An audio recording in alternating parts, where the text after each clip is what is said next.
वजह है कि आज ऐसे लोगों के हाथ में हुकूमत आ गई जो लूटने पर लगे हुए,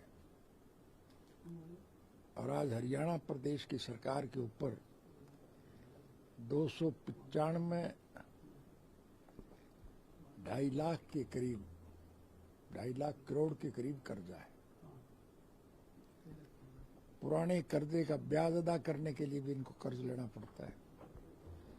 कर्मचारियों को हर महीने तनख्वाह देने के लिए भी कर्ज लेना पड़ता है। जो भी बच्चा आज इस देश में पैदा होगा वो अपने सर के ऊपर 1 लाख का कर्ज लेकर के पैदा होगा। लेकिन जो मसाइल आप सर देश का गिना रहे हैं उसमें किसान भी शामिल है। इस बीच थर्ड फ्रंट को लेकर कहा जा रहा है कि आप थर्ड फ्रंट को एक शक्ल देना चाहते हैं जो गैर बीजेपी और गैर कांग्रेसी हो। हम ये चाहते हैं कि इस देश के भविष्य को उज्जवल बनाने में जिसका भी जितना योगदान होगा हम उसका योगदान लेना चाहेंगे। वो कैसे होगा सर? क्योंकि ममता जी कांग्रेस के साथ बातचीत में हैं। अगर ममता जी थर्ड फ्रंट में नहीं होती हैं तो फिर गैर कांग्रेसी और गैर बीजेपी जो एक फॉर्मेट होना चाहिए वो फिट नहीं बैठता उसमें। ये देश कोई व्यक्ति विशेष का देश नहीं है।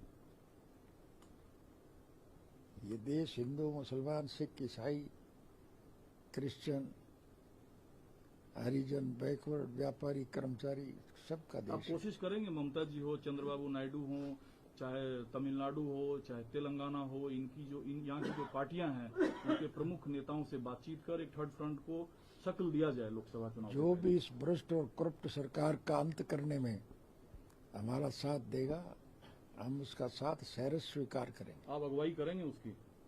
अगुवाई करने वाले तो बहुत लोग होंगे लेकिन हम हरेक का साथ लेना चाहेंगे।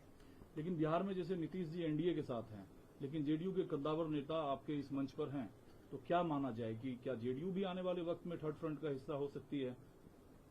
क्यों नहीं हो सकती? पहले नहीं थी क्या?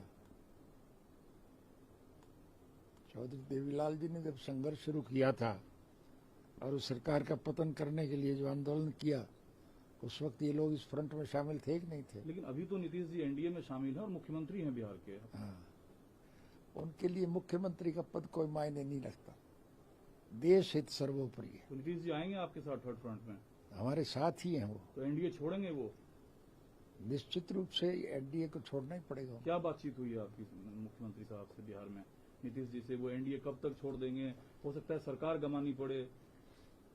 अभी मैंने इस मामले में उनसे कोई चर्चा नहीं की।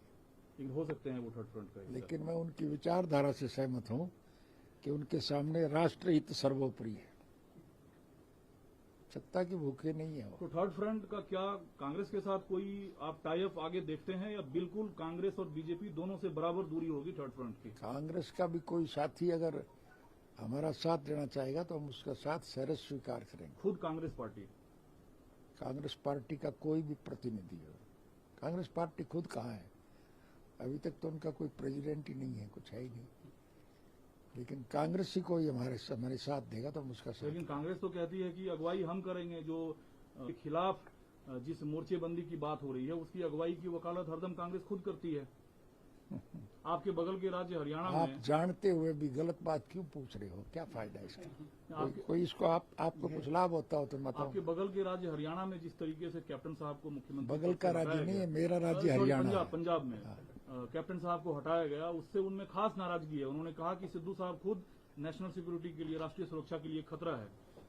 आपको हरियाणा की बात करनी थी, किसान की बात करनी थी, कहाँ सारे देश की पॉलिटिक्स में चलेगी?